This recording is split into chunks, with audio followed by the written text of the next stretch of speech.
History is not a straight line of progress. It is a series of doors that we, in our infinite arrogance, choose to lock. I am the keeper of those keys. I have spent 40 winters in the damp cellars of the Forbidden City, watching the Mies feast on the maps of a world we once owned. You have been told a comfortable lie that the rise of the West was inevitable, that the tiny wooden caravels of Europe were the pinnacle of human daring. But the dust here tells a different story. In the year 1433, the origin belonged to the Ming Dynasty. We didn't just participate in the global trade, we were the global trade. While London was a muddy collection of timber houses and Paris was still shivering from the ghost of the plague, China was building the impossible. We built the Blaochang, the treasure ships. These weren't mere boats, they were floating cathedrals of teak and silk, 9 masts, 12 sails, and a presence that made the ocean itself seem small.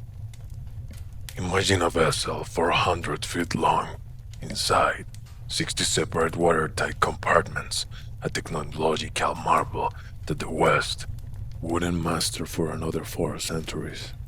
This wasn't a navy, it was an apex predator, and its helm stood Shen He, a man of shadows, a eunuch, a Muslim, an outsider who became the emperor's hand on the water. He led a fleet of 300 ships and nearly 30,000 men. To the barbarians on distant shores, it must have looked like the gods themselves had come to visit.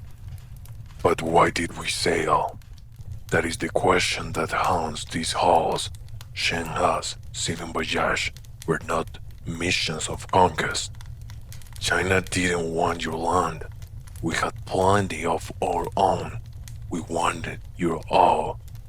We wanted the world to acknowledge that there was only one sun in the sky, and he sat on the dragon throne. We brought back spices, jewels, kings from Malacca to Mogadishu. Even brought back a giraffe from Africa, which the court scholars, in their fevered mysticism, mistook for the shilling, the mythical beast of prophecy. Yet, every treasure brought home was a nail in the fleet's coffin. Within the Forbidden City, a silent war was being waged, not with swords, but with ink and whispers. On one side stood the eunuchs, the architects of the fleet. On the other, the Confucian scholar bureaucrats. To these scholars, the ocean was a chaotic waste. They viewed trade not as wealth, but as contamination. They practiced Confucian isolationism. They believed that a general focuses on the soil and the hierarchy of the home, while only the low-born chase profit across the waves. The scholars feared the eunuch's rising power. Every bag of silver the fleet brought back was a resource the scholars couldn't control. They saw the voyage as a drain on the treasury, but that was just the ledger's excuse. The real reason was symbolic capital. If the eunuchs controlled the sea, the scholars would lose their grip on the emperor's mind. They didn't just want to stop the voyage, they wanted to erase the very idea that we had ever left our shores. In 1433, the order came. A new emperor, swayed by the scholars' relentless petitions, issued the hygiene, the great maritime ban. They didn't just ground the ships, they committed a crime against the future. They ordered the logs of Shanghai, the technical blueprints of the Baoshang, and the maps of the African coast to be gathered, and then they struck a match. I can still smell the phantom smoke of those libraries burning. They burned the records because if the evidence didn't exist, the history didn't happen. They turned our back to the world to win a palace argument. The great treasure ships were left to rot in the mud of the Yangtze River. I have seen them, the proud hulls being eaten by wood-boring worms. The red silk sails steering in the wind like the wings of a dying bird. Within a few decades, it became a capital crime to build a ship with more than 2 masts. We didn't just lose our fleet, we lost our curiosity. We chose the wall over the wave, believing that the world will wait for us to come back. But the world does not wait.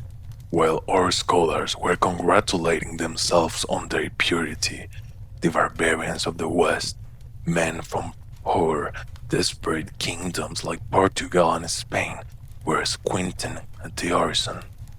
They didn't have our technology, they didn't have our silver, but they had our absence. We left a vacuum in the Indian Ocean, and they were more than happy to fill it with their cannons and their hunger. This was the spark of the Great Divergence. Historians will argue for centuries about what Europe leaped ahead while we stood still. They will talk about coal and steam, but the truth is simpler. We committed economic suicide. By closing our ports, we triggered a monetary contraction.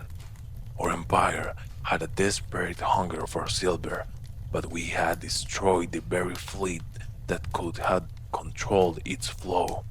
We became a silver sink, a black hole that swallowed the world's wealth but producing nothing but isolation. We became dependent on the very Europeans we despised. Power is a ghost, archivist. It only stays as long as you are brave enough to look at the horizon. We traded a global empire for a quiet afternoon in the palace. We chose the safety of our walls, and in doing so, we handed the keys of the world to men who were still learning how to read a compass. The smoke of 1433 didn't just carry away paper, it carried away our future. We were the masters of the sea, and we chose to become prisoners of the land. Next time you look at the ocean, remember this. The waves don't care about palace politics. They only remember the ships that dared to ride them. Join us in the archive. Subscribe and help us retrieve the truth from the ashes.